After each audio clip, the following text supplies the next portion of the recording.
Welcome to 99 TV. నేను బ్రహ్మనాయుడు. ఇక మరొక బిగ్ బ్రేకింగ్. నిన్న మొన్నటి వరకు వినుత కోట గారు బొజ్జల సుధీర్ రెడ్డి గారిని డబ్బులు డిమాండ్ చేశారు అనేటువంటి ఒక ఆరోపణ మరి తెర మీదకి వచ్చినటువంటి నేపథ్యం. ఎందుకంటే 2024 ఎన్నికలకు సంబంధించి ఈవిడ జనసేన పార్టీ తరపు నుంచి కూటమిలో శ్రీకాళహస్తి ఎమ్మెల్యే టికెట్ ఈవిడ ఎక్స్పెక్ట్ చేశారు. పెద్ద ఎత్తున బలంగా పనిచేశారు జనసేన నుంచి. అదేవిధంగా బొజ్జల సుధీర్ రెడ్డి గారు కూడా. సుధీర్ రెడ్డి గారు వాళ్ళ నాన్నగారు బొజ్జల గోపాలకృష్ణారెడ్డి గారు చంద్రబాబు నాయుడు గారికి అత్యంత సన్నిహితులు. గతంలో ఎమ్మెల్యేగా మంత్రిగా పనిచేశారు. చాలా పెద్ద సీనియర్ నాయకులైన.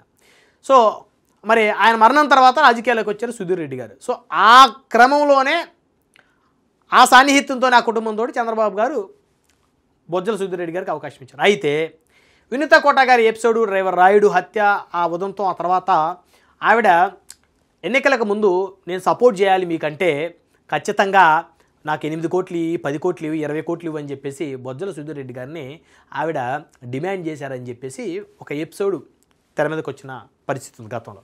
అయితే ఆవిడ కొద్దిసేపటి క్రితం మరొక ఆడియో కాలు రిలీజ్ చేశారు. ఆ ఆడియో సాక్షాత్తు ప్రస్తుత యాదవ్ కార్పొరేషన్ చైర్మన్గా ఉన్నటువంటి తిరుపతి జిల్లా తెలుగుదేశం పార్టీ అధ్యక్షులుగా ఉన్నటువంటి నరసింహ యాదవ్ గారి ఆడియో ఆవిడ బయటపెట్టారు. ఆ ఆడియోలో ఆవిడేం మాట్లాడారు, నరసింహ యాదవ్ గారు ఏం సమాధానాలు చెప్పారు, నిజంగా ఆవిడ బొజ్జల సుధీర్ రెడ్డి గారిని డబ్బులు డిమాండ్ చేశారా, కూటమిలో బ్లాక్మెయిల్ చేశారా ఏంటనేది ఒకసారి చూద్దాం.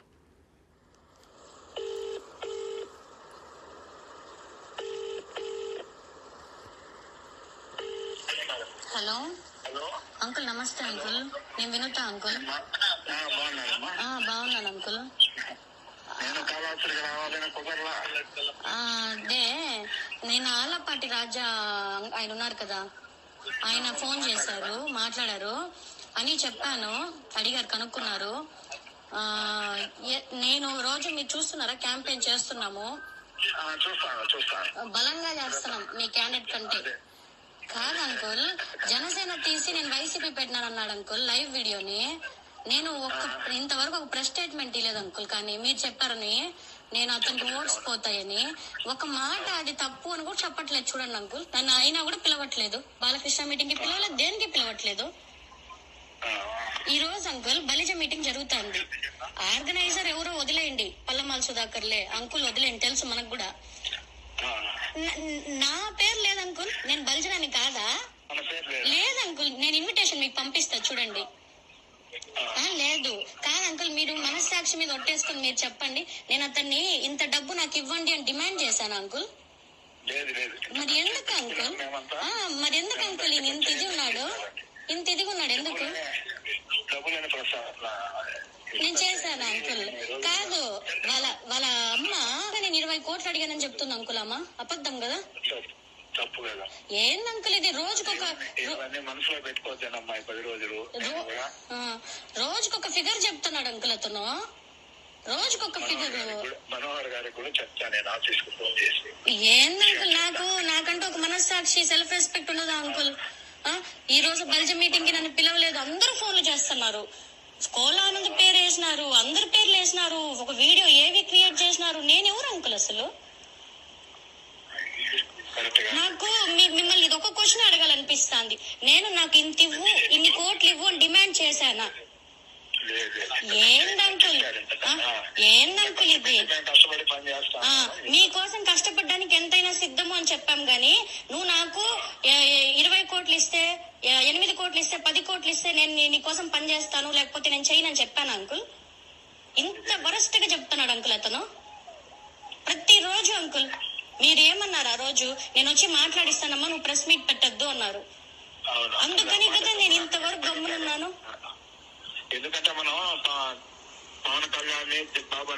అంకుల్ పవన్ కళ్యాణ్ గారి కోసమే నేను ఉన్నాను అంకుల్. ఇంకా అతను గురించి ఒక ప్రెస్ మీట్ కూడా పెట్టకుండా, లేకపోతే వాళ్ళ మమ్మీ, వాళ్ళ మదర్, ఇతను మాట్లాడేదానికి అదుపు లేదు అంకుల్. ప్రతిరోజు రాంగ్ స్టేట్మెంట్సే, ప్రతిరోజు. ఏం అంకుల్ ఇది? ఇంకా లేదులేను అంకుల్, ఇంకా టైం లేదు. 6 రోజులు కళ్ళు మూస్తే కళ్ళు మూసి కళ్ళు తెరిస్తే అయిపోతాయని నేను కూడా హోల్డ్ చేసుకొని పెట్టుకున్నా. నా బాధ్యత ఏంది అతన్ని గెలిపించడం. అతను వద్దన్నా కూడా చీకొట్టినా కూడా వద్దు వదిలేయండి, మీరు అవసరం లేదు మాకు అంటే కూడా నేను నాకు సిగ్గు అన్ని వదిలేసి తిరుగుతున్నాం అంతే. నేనేమి సపరేట్ గా పాంప్లెట్స్ కొట్టించుకోలేదు అంకుల్, మీ పాంప్లెట్స్ తీసుకునే తిరుగుతున్నా నేను. అతనికి ఆ మాత్రం కన్సర్న్ లేదా? ఏం మాట్లాడద్దని చెప్పండి, రాంగ్ స్టేట్మెంట్స్ ఇవ్వద్దని చెప్పండి చాలు. సరే అంకుల్ నమస్తే అంకుల్, థ్యాంక్ యూ. సో మరి ఇది తెలుగుదేశం పార్టీ తిరుపతి జిల్లా అధ్యక్షులు గారికి అప్పట్లో శ్రీకాళహస్తి నియోజకవర్గ జనసేన పార్టీ ఇన్ఛార్జిగా ఉన్నటువంటి వినుత కోట గారి మధ్య జరిగినటువంటి ఫోన్ సంభాషణ ఆవిడ కొద్దిసేపటి క్రితం విడుదల చేశారు.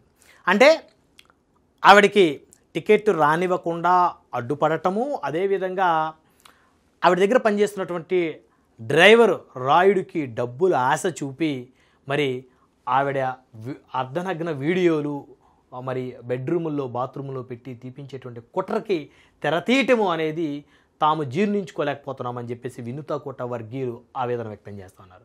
నిజంగా చాలా దుర్మార్గమైనటువంటి సంఘటన, చాలా హేయమైన చర్య. రాజకీయాల్లో ఏదైనా చేయొచ్చు, కానీ మొదటిసారి బహుశా ఆంధ్రప్రదేశ్ తెలంగాణ రాజకీయాల్లో, తెలుగు రాజకీయాల్లో రాజకీయ ప్రాబల్యం కోసం ఒక మహిళని అత్యంత దారుణంగా చిత్రీకరించడం అనేది బహుశా ఇప్పుడే చూస్తున్నటువంటి పరిస్థితి ఉంది.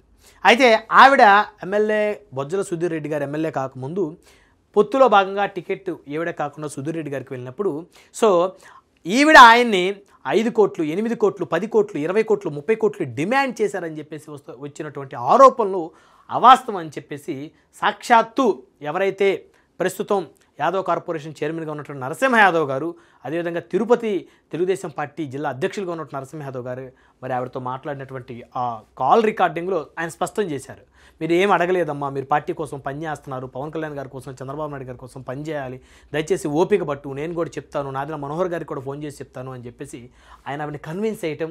ఆవిడ నేను అయినా కూడా ఆయన నన్ను నిన్నన్నా కూడా కూటమి స్ఫూర్తి కోసం నేను ఆయన గెలుపు కోసం పనిచేస్తానని చెప్పేసి చెప్పటం, ఈ ఆడియో కాల్ ఏదైతే ఉందో ప్రస్తుతం సంచలనంగా మారింది. అయితే ఇటు జనసేన శ్రేణులు అయితే ఆగ్రహం వ్యక్తం చేస్తున్నారు. ఎమ్మెల్యే బొజ్జల సుధీర్ రెడ్డి తన నిర్దోషిత్వాన్ని నిరూపించుకునేంత వరకు ఆయనపై తెలుగుదేశం పార్టీ సస్పెన్షన్ వేటు వేయాలని చెప్పేసి జన సైనికులు డిమాండ్ చేస్తున్నారు. అయితే ఇప్పటివరకు తెలుగుదేశం అధిష్టానం బొజ్జల సుధీర్ రెడ్డి ఎపిసోడ్కి సంబంధించి ఎలాంటి ఖండన కానీ ఎలాంటి స్పష్టత కానీ ఇవ్వలేదు. మొత్తానికి ఈ ఎపిసోడ్ మరే మలుపు తిరుగుతుందో వేచి చూద్దాం.